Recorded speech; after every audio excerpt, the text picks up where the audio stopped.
বাংলাদেশ পুলিশের ভাবমূর্তি ক্ষুণ্ণ করেছে অন্তর্বর্তীকালীন সরকার। আমরা সেই সরকারেরও বিচার চাই। প্রফেসর মোহাম্মদ ইউনূসের বিচার চাই, স্বরাষ্ট্র উপদেষ্টা জাহাঙ্গীর আলীর বিচার চাই, আইন মন্ত্রণালয়ের দায়িত্বে ছিল হাসিব নজরুল, তারও বিচার চাই। কেন পুলিশ হত্যা বন্ধ করলো, এর আমরা বিচার চাই। এবং বৈষম্য আর নয়, নতুন সরকারের কাছে আমরা পুলিশ হত্যার বিচার চাই, পুলিশ হত্যার বিচার চাই। এবং পুলিশের যে পোশাক পরিবর্তন করেছে, যে পোশাকটি এখন পুলিশের গায়ে দেখা যায়, এই পোশাকটি পুলিশের গায়ে ভালো লাগে নয়। আমরা পুলিশের যে সাবেক পোশাক ছিল, সেই পোশাক পুলিশের গায়ে দেখতে চাই।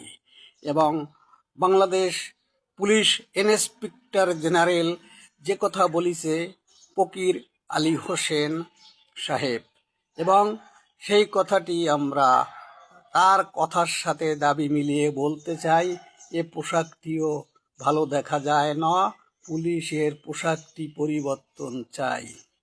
এবং বাংলাদেশ পুলিশ ইন্সপেক্টর জেনারেল ফকির আলী হোসেন সাহেব যেভাবে নিজে রাতের বেলায় একেবারে দিবালয় রাস্তায় নেমে আসে আইন শৃঙ্খলাকে যেভাবে ঢেলে সাজাতে চাচ্ছে, সন্ত্রাসীগো যে বেলে দমন করতে চাচ্ছে, সাদাবাজিগো যে বেলে দমন করতে চাচ্ছে, মাদক সেবনকারী মাদক ব্যবসায়ীগো নির্মূল করতে চাচ্ছে ফকির আলী হোসেন ইন্সপেক্টর জেনারেল।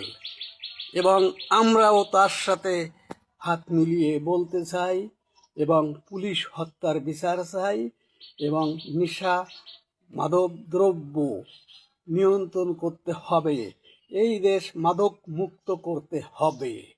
এবং ফকির আলী হোসেনের সাথে সুর মিলিয়ে বলতে চাই, ইন্সপেক্টর জেনারেলের সাথে হাত মিলিয়ে বলতে চাই, পুলিশ হত্যার বিচার চাই, পুলিশ হত্যার বিচার চাই, পুলিশ হত্যার বিচার চাই।